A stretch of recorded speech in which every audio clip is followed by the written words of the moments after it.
శ్రీ మహాగణాధిపతయే నమః. అపార కరుణా సింధుం జ్ఞానదం శాంతరూపిణం శ్రీ చంద్రశేఖర గురుం ప్రణమామి ముదాన్వహం. సాధన రహస్యము ఏకం సత్ విప్రా బహుదా వదంతి. శ్రీ అనుభవానంద గ్రంథమాల, బాపట్ల, భీమునిపట్నం. సర్వ సిద్ధాంత సౌరభాది బహు గ్రంథకర్తలు పరమహంస పరివ్రాజకాచార్య శ్రీ అనుభవానంద స్వాముల వారు శ్రీమతి మాతాజీ త్యాగీశానందపురి వీరికి వ్రాసినటువంటి ఆధ్యాత్మిక అనుభవాల లేఖలు. భక్తి యోగం చెల్లి మాతాజీ ఇంతవరకు వ్రాయబడిన ఉత్తరాల ద్వారా కర్మయోగాన్ని, రాజయోగం అనే అష్టాంగ మార్గాన్ని కొంతవరకు తెలుసుకున్నావు. దీనివల్ల ఆధ్యాత్మిక గ్రంథాలలో వస్తూ ఉండే కొన్ని మాటలు, భావాలు నీకు తెలిసినాయి. దాన్నే పరిభాష అంటారు. ఈ ఉత్తరాల ద్వారా నీకు ఈ వేదాంత పరిభాష తెలిసిందనుకోవచ్చు. దాన్ని తప్పకుండా తెలుసుకుని ఉండాలి. ఆ పరిభాషను గ్రహించకపోతే ఆధ్యాత్మిక మార్గం చాలా అగమ్య గోచరం అవుతుంది.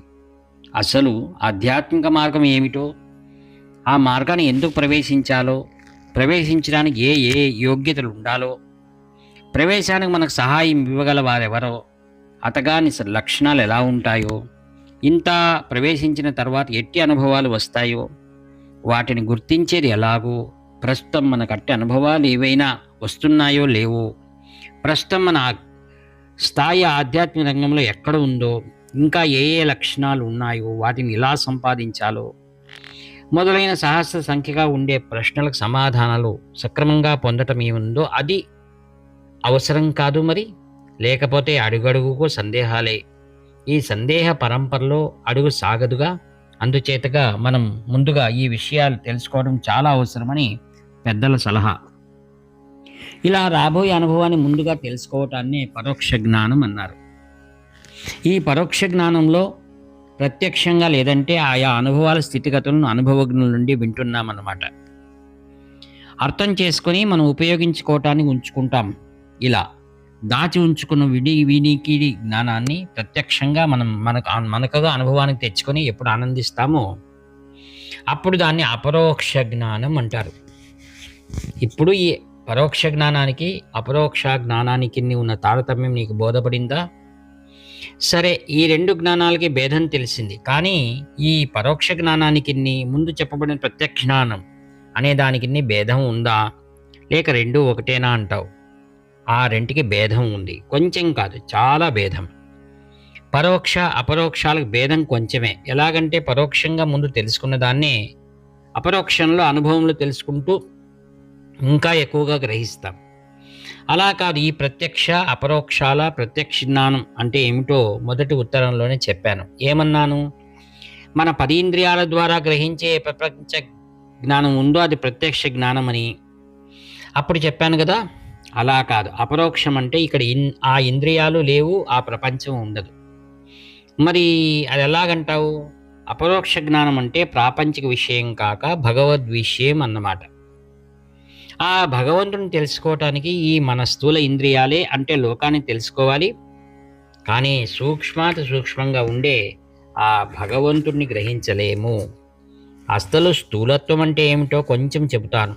ఏదైతే భూతాల చేత చేయబడిందో అది స్థూలం క్రింద లెక్క. భూతాలంటే దయ్యాలు కాదు సుమా. మనం నిత్యం చూస్తూ ఉండే ఈ భూమి, నీళ్లు, నిప్పు, గాలి, ఆకాశం ఇవన్నీ పంచభూతాలు అనబడతాయి. కాబట్టి సంస్కృతంలో పృథివ్యాపస్తేజో వాయురాకాశాదులు అంటారు. ఈ ఐదింటిని పంచమహాభూతాలు అంటారు. ఈ భూతాల కూడికే ఈ సృష్టి అంతా. అంటే ఈ 5 భూతాలు కలిస్తేనే కానీ ప్రపంచంలో ఏ వస్తువు కాలేదు. మనం చూసి అన్నింటిలో ఈ 5 ఉండి తీరాలి. అంటే నీళ్లలో నిప్పు కూడా ఉంటుంది, ఆకాశంలో మిగతా 4 ఉండి తీరాలి. దేనిలో అయితే ఒక్క భూతాంశం ఎక్కువగా ఉంటుందో దానికి ఆ భూతం పేరు వస్తుంది. వీటిని 5 స్థూల భూతాలు అంటారు. అయితే సూక్ష్మభూతాలు కూడా ఉంటాయా అనే సందేహం నీకు కలుగుతుంది. ఉన్నాయి సూక్ష్మభూతాలు.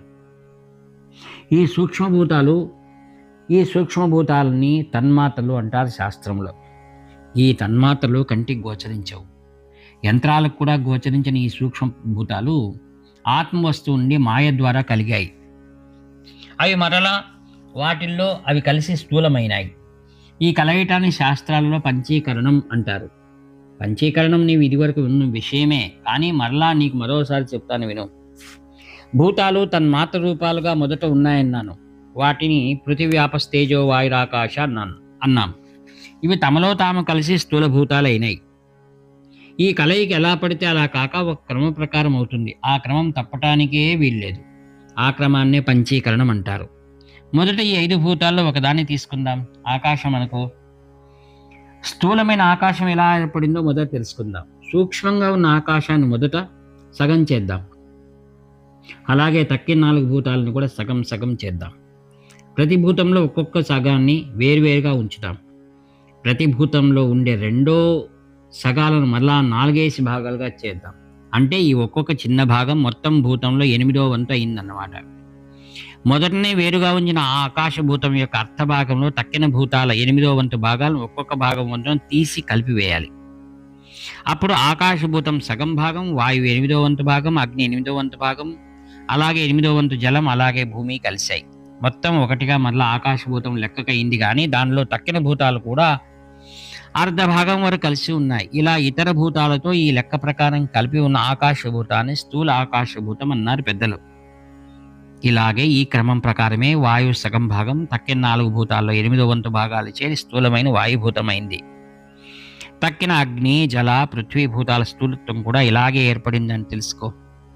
ఇలాగే సూక్ష్మంగా నేత్రాల గోచరంకుండా తన్మాత్ర రూపంగా ఉండే పృథివ్యాది భూతాలు స్థూలం కావటాన్ని పంచీకరణం అంటారు. ఈ స్థూల భూతాలని అపంచీకృత భూతాలని, సూక్ష్మభూతాలను అపంచీకృత భూతాలని కూడా అంటారు. ఈ విధంగా పంచీకృతమై స్థూలంగా ఉన్న భూతాలను ఆ భూతాల చేతనే ఏర్పడ్డ మన దశేంద్రియాలచే గ్రహించటం ఏముందో దాన్ని ప్రత్యక్ష జ్ఞానం అంటారు. భగవంతుడు అందామా అంటే ఈ భూతాల చేత చేయబడని వాడు కాబట్టి అతన్ని ఈ ఇంద్రియాలతో తెలుసుకోలేము. మరి ఎలా తెలుసుకోవటం అంటే తెలుసుకుంటాం, అనుభవిస్తాం, ఆనందిస్తాం, కానీ అది ఎలాగో చెప్పలేం. భగవద్ అనుభవం అంటే అనిర్వాచ్యం అన్నారు పెద్దలు. అలా అనిర్వాచ్యమైన భగవద్ అనుభూతిని అపరోక్షానుభూతి అని, అపరోక్ష జ్ఞానమని అని అంటారు అనుభవజ్ఞులు. ఇది ఈ 3 రకాల జ్ఞానాల కంటే ప్రత్యక్ష, పరోక్ష, అనుభవ, అపరోక్షాలనే జ్ఞానాలకు పరస్పరంగా ఉండే తారతమ్యం. అందుకని ఇంతకు నేను చెప్పేది ఏమిటంటే, ముందు కలగబోయే పరోక్షానుభూతికి అనుగుణంగా ఉండి దానికి కొంతవరకు దారి చూపే ఈ పరోక్ష జ్ఞానం అవసరమని చెబుతున్నాను.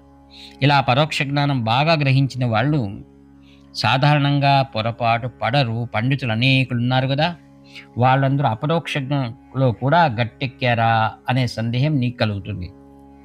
కేవలం పరోక్ష జ్ఞానం నేర్చుకున్నంత మాత్రం లాభం లేదు. పరోక్ష జ్ఞానం కలవాడు పండితుడు అవుతాడు, కానీ సాధకుడు కాడు. తాను చదువుకున్న ఆ 2 ముక్కలు తన అపరోక్ష జ్ఞాన ప్రాప్తికి ఉపయోగించకుండా దానితో తృప్తిపడో, దాన్ని పొట్టకూటికో లేక లోకాన్ని మోసగించడానికి ఉపయోగించడం అసలు పాండిత్యమే కాదు. చదువుకున్న దాన్ని ఎప్పుడు అనుభవంలోకి తెచ్చుకుంటాడో అప్పుడు వాడు పండితుడు అవుతాడు. అప్పుడే చదువు కూడా సార్థకమవుతుంది. అలా సార్థకమయ్యేది అంటే అపరోక్షానుభూతికి దారి చూపి దాన్ని కలిగించి ఏ చదువు ఉన్నదో దాన్నే పరోక్ష జ్ఞానం అంటే మరీ బాగుంటుంది. అలాగే అందాం. ఇలాంటి పరోక్ష జ్ఞానాన్ని నీవు తెలుసుకుంటున్నందుకు నాకు చాలా సంతోషం. పైన జరిగిన మీమాంసలో అంటే చర్చల్లో ప్రత్యక్ష జ్ఞానానికి ఆధారభూతమైన ఏ ప్రపంచం ఉందో దాన్ని తెలుసుకుంటున్న చతుర్విధ జీవరాశులుగా ఉన్న ఏ జీవులైతే ఉన్నారో వీటినన్నింటినీ కలిపి చరాచరాత్మకమైన ఈ ప్రపంచం అంతా, ఇంకా ఆకాశంలో ప్రతిదినము కనిపిస్తూ ఉండే సూర్య చంద్రాది గ్రహాలు, నక్షత్రాలు మొత్తం అంతా కలిసి సృష్టి అనబడుతుంది. సృష్టి రూపంగా ఉన్న ఈ బ్రహ్మాండాన్నంతా ఎవరు కల్పించారు, ఎవరు సృజించారు అంటే ఎవరి వల్ల ఇదంతా పుట్టింది అనే ప్రశ్న వస్తుందని, ఆ ప్రశ్నకు సమాధానంగా దీనికి ఉపాదాన కారణం అనేది ఒకటి. ఆ ఉపాదాన కారణాన్ని ఉపయోగించి ఈ రూపంగా తయారు చేసే నిమిత్త కారణం మరొకటి ఉందని పూర్వం నీకు చెప్పాను. ఆ నిమిత్త కారణం, ఉపాదాన కారణం రెండూ కలిసి ఆ పరమేశ్వరుడు అయ్యాడని, అంటే ఆ భగవంతుడే ఈ సృష్టినంతా సృజించాడని, సక్రమంగా నడిపించువాడని తీర్మానం చేసుకోవాలి. శాస్త్రాలను బట్టి ఇంకా ఆలోచనను బట్టి ఒక చిన్న వస్తువును చక్కగా చేస్తేనే వాడెంత తెలివిగలవాడు అని ఆశ్చర్యపడిపోతామే. ఇక ఈ అనంత సృష్టిని ఇంత చిత్ర విచిత్రంగా సృజించిన వాడి తెలివి ఏమనాలో ఆలోచించు. ఎంత అందంగా ఉందో ఆ సూర్యోదయాన్ని, దానిలోని ఆ సువర్ణ కాంతిని చూడు. ఎంత గంభీరమో ఆ సముద్రాన్ని, దాని గొప్పదనాన్ని చూడు. ఎంత ఉన్నతమో ఆ హిమాలయ పర్వతాలని, వాటి ఔన్నత్యాన్ని, ఠీవిని చూడు. ఎంత ఆహ్లాదకరం! ఆ గులాబీ పువ్వును, దానిలో రెక్కల తీరు, పరిమళం యొక్క సొబగును చూడు. ఇంకా ఎంత ఎంత వింతగానో ఈ సృష్టి అంతా కల్పించిన ఆ భగవంతుని తెలివెంత గొప్పదో ఎవరు చెప్పగలరు? అలా యోచించి యోచించి నోరు తెరవాల్సిందే. అతని తెలివితేటల పరిమితిని ఎవరు తెలుసుకోగలరు? అందుకనే అతని తెలివి అనంతం అనటానికి అతడిని సర్వజ్ఞుడు అన్నారు. అంటే అతనికి తెలియనిది లేనే లేదన్నమాట. అతనికి అన్ని విషయాల్లోనూ ప్రజ్ఞ ఉందని అర్థం. అప్పటికీ తన సొంత తెలివి చేత ఈ అనంత సృష్టిని కలుగజేశాడు. కాబట్టి అతనికి ఏమనాలి? తండ్రి అనాలి. అందుకే అతడిని జగత్పిత అన్నారు. సృజించాడు, బాగానే ఉంది, కానీ సంబంధం లేకుండా పారేశాడా? అలాగే కనుక చేసి ఉంటే తండ్రి ఇంట్లో లేకపోతే పిల్లకాయల అల్లరి పోట్లాటల్లాగా ఈ ప్రపంచం అంతా గగ్గోలు పాల కావాలి. సూర్యుడు వాడి ఇష్టం వచ్చినట్లు మధ్యాహ్నానికి అస్తమించాలి విశ్రమించటానికని. వర్షాకాలంలోనే ఎండలు మండిపోవాలి. చంద్రుడు అలసట తీర్చుకోవటానికి 6 మాసాల సెలవు పెట్టాలి. పర్వతాలు మహోదయ స్నానానికని సముద్రానికి రావాలి. ఇంకా ఇలాంటి విపరీతాలు ఎన్నో జరిగి సృష్టి అంతా తలక్రిందులైపోయి ఉండాలి. అలా జరగటం లేదు. కాబట్టి సృజించిన ఈశ్వరుడు ఈ సృష్టినంతా జాగ్రత్తగా ఏ అల్లర్లు లేకుండా శాసనకర్తలాగా నియమిస్తూ పాలిస్తూ ఉంటాడని తీర్మానించాలి. అందుకని పరమేశ్వరుడు జగత్పాలకుడు అన్నారు. ప్రచండ శాసనుడు అని కూడా అన్నారు. వీటి మీద ప్రేమ లేకపోతే అసలు పాలనే ఉండదు. కాబట్టి ఎలాగో ఈ సృష్టికంతా కర్త కాబట్టి ప్రేమ స్వరూపుడు అని కూడా అన్నారు. ఈ విధంగా జీవకోటినంతా పుట్టించి పాలించేవాడు ఎవడైతే ఉన్నాడో వాడు తప్పకుండా అసమాన శక్తి సంపన్నుడుగా ఉండాలి. కాన సర్వశక్తుడు అన్నారు. ఈ విధంగా ఈ కనపడే సృష్టి మూలంగా ఈ భగవంతుడు లెక్కలేని గుణాలు చెప్పాల్సి వచ్చింది. అందుకనే శ్రీ రామానుజాచార్యుల వారి దృష్టిలో అనంత కళ్యాణ గుణాలున్నాయి భగవంతుడికి. మొన్న గాంధీ మహాత్ముడు చెన్నపట్నం వెళ్తుంటే ప్రతి స్టేషన్ దగ్గర ఎన్ని లక్షల జనం చేరారు వారి దర్శనం కోసం. ఆయన చేసిన ఘనకార్యాలు ఏమిటి? హిందూ దేశానికి స్వాతంత్రం కావాలని తాను దానికోసం అసమాన త్యాగం చేసి అనేక మంది కళ్ళు తెరిపించాడు. సత్య, అహింస అనే సద్గుణాలను అనుష్ఠించేవాడు. అంతే కదా ఈయన గొప్పతనం. కేవలం మానవ మాత్రుడు అనంత విశ్వంలో ఒక రేణువులాగా ఉన్న హిందూ దేశానికి ఉపయోగపడుతున్నాడని, అనంతంగా ఉండే మంచి లక్షణాల్లో కొన్ని ఆయనలో ఉన్నాయని, అతని కోసం ఇన్ని కోట్ల జనం పిచ్చెత్తి పరిగెత్తుతూ ఉంటే ఇక ఈ ప్రపంచాన్నంతా సృజించి ప్రేమించి పాలించి నడిపించుతూ ఇలా చేయటానికి ఒకటేమిటి, లక్ష్యం ఏమిటి? అనంత అనంత కోటి సద్గుణాలు రాసి నా భగవంతుడు వచ్చాడంటే సర్వ జీవకోటి కూడా తొక్కుకుని చచ్చిపోదు. అలాగే మనల్ని కని పెంచిన తండ్రిని చూడటానికి ఎవరు తాపత్రయపడరు? కొంచెం సేపు కోపం, కొంచెం సేపు ప్రేమ చూపిస్తూ అప్పుడప్పుడు కొట్టుతూ ఉండే సంకుచితమైన తండ్రిని చూడటానికే మనం అంత తహతహ పడుతూ ఉంటే ఈ ప్రపంచాన్నంతా సృజిస్తూ ప్రేమిస్తూ ఉన్న తండ్రిని, ఆ పరమేశ్వరుని చూడటానికి ఎవరు అపేక్ష పడరు? అతడు ఎలా ఉంటాడో, అతడికి ఎన్ని చేతులో, మరి 2 చేతులో ఇంత సృష్టిని ఎలా చేశాడో, ఎంత సౌందర్యవంతుడో, అతడుండే ఇల్లు ఎలాంటిదో, అతని వాహనమో మొదలైన వాటినన్నింటినీ తెలుసుకోవటానికి ఎవరి హృదయం ఊవిలురదు? ఇంతెందుకు, ఆ ప్రేమమూర్తితో ఒక్క మాట మాట్లాడితే చాలదు? అతడు మనల్ని చూచి ఒక్క చిరునవ్వు, బంగారు నవ్వు నవ్వితే చాలదు? అంత కూడా వద్దమ్మా. ఆ సువర్ణ ఛాయ లాంటి దేహం కలవాడు, ప్రేమరసం చిందులు త్రొక్కే ముఖం కలవాడు ఉండే ఊళ్ళో ఉంటే చాలదటమ్మా. దినమూ అతని దగ్గరికి వెళ్ళి మనసా నమస్కారం చేసుకుని వస్తూ ఉండవచ్చు. పోనీ అదీ కాకపోయినా ఈ పాడులోకం నుంచి వెళ్ళిపోయి ఆ కరుణా సముద్రుడు ఉండే ఆ లోకంలో ఉంటూ ఉంటే చాలదు? అప్పుడైనా కనిపిస్తుంటాడు అని అనేక విధాల ప్రేమమూర్తి, లోకైక మోహనాంగుడు, కళ్యాణ గుణసముద్రుడు, సువర్ణ ఛాయా స్వరూపుడు, నిత్య మంగళకరుడు, ఆనంద వారి నిధి అయిన ఆ పరమేశ్వరుని, పరాత్పరుని దర్శింపకాంక్షింపని వాడెవడుంటాడు? పై విధాన ఈ జగములు సృజించి పెంచి జగత్పిత జగత్పాలకుడైన ఈశ్వరుడు ఒకడు కలడని, అతని దర్శన భాగ్యం చేతనే మన పాపాలు దుఃఖాలు నశిస్తాయని, అతని కరుణాకటాక్ష వీక్షణ ప్రసారం చేతనే ఆనంద సాగరమైన మోక్షం లభిస్తుందని, అంతటితో ఈ జనన మరణ ప్రవాహ రూపమైన సంసార దుఃఖం అడుగంటుతుందని శాస్త్రవాక్యం చేతను ఆప్తవాక్యం చేతను విని మహాత్ముల అనుభవాలను వాక్యాలను తార్కాణంగా తీసుకుని అలాంటి మహదానంద ప్రాప్తిపై తపిస్తూ వానికై ఎంత త్యాగాన్నైనా చేయటానికి సిద్ధం కావటం, దానికై తీవ్రయత్నం ఏదుందో దాన్నే భక్తి అంటారు. ఆ భక్తి ఏంటో ఏమిటో, ఎన్ని విధాలో, ఎలా పొందాలో, దాని ఫలితం ఏమిటో మొదలైన విషయాలు చూద్దాం.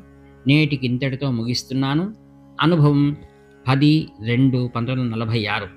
అతడే మన దిక్కు, అతడే మన గమ్యం. వ్యాఖ్యాత మీ ప్రేమిత్రుడు నివర్తి నాగభూషణ శర్మ, 7483229249. ప్రతులు కావలసిన వారు శ్రీ అనుభవానంద గ్రంథమాల, బాపట్ల, 522101, గుంటూరు జిల్లా, భీమునిపట్నం, 531163, విశాఖ జిల్లా, మరియు పరమహంస కార్యాలయం, భీమునిపట్నం, 531163, విశాఖ జిల్లా. హర హర శంకర, జై జయ శంకర.